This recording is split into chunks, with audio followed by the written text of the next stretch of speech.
मेरे वालिद साहब मजदूरी करके शाम को घर आए तो मैंने महसूस किया कि वो थकन महसूस कर रहे हैं। मैंने पास जाकर पानी पेश किया और अब्बू के कंधों को दबाना चाहा तो कहने लगे, नहीं पुत्र, कोई जरूरत नहीं, काम आसान ही था, बस पानी रख दो और तुम जाकर अपना सबक पढ़ो।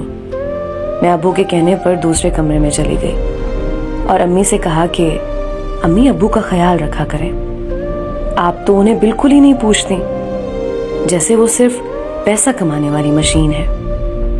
अम्मी ने मुंह चिढ़ाया और कहने लगी, तो मैं कौन सा घर में फारिग रहती हूँ, मैं भी थक जाती हूँ और सारे मर्द पैसा ही तो कमाते हैं। तेरे बाप ने कोई इंजीनियरिंग थोड़ी कर रखी है जो घर बैठे काम कर सकता है।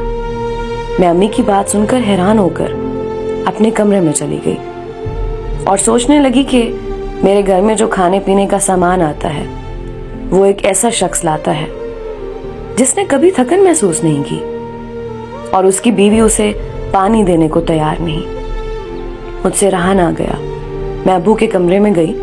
अब्बू सो रहे थे और मैंने देखा कि उनके दोनों हाथों पर छाले बने हुए हैं। देखते ही बेख्तियार मेरे आंसू निकल आए, जो मुझे बता रहे थे कि ये शख्स तुम्हारी माँ की नफरत भी बर्दाश्त करता है, तुम्हें कॉलेज भी पढ़ाता है और घर का सामान भी मुहैया करता है, गमी खुशी भी इसके जिम्मे है।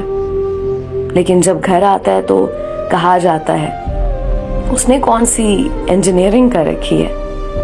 वो मेरी माँ है, मैं उनको सिर्फ समझा सकती हूँ, उनकी गुस्ताखी नहीं कर सकती। लेकिन याद रखें, बाप हमेशा घने साए जैसा होता है। अगर माँ के कदमों तले जन्नत है तो नबी करीम सल्लल्लाहु अलैहि वसल्लम ने फरमाया कि बाप उस जन्नत का दरवाज़ा है। अपने जीते जी वालिदैन की खुशी का बायस बन जाए, उनकी इज्जत का ख्याल रखें। मरने के बाद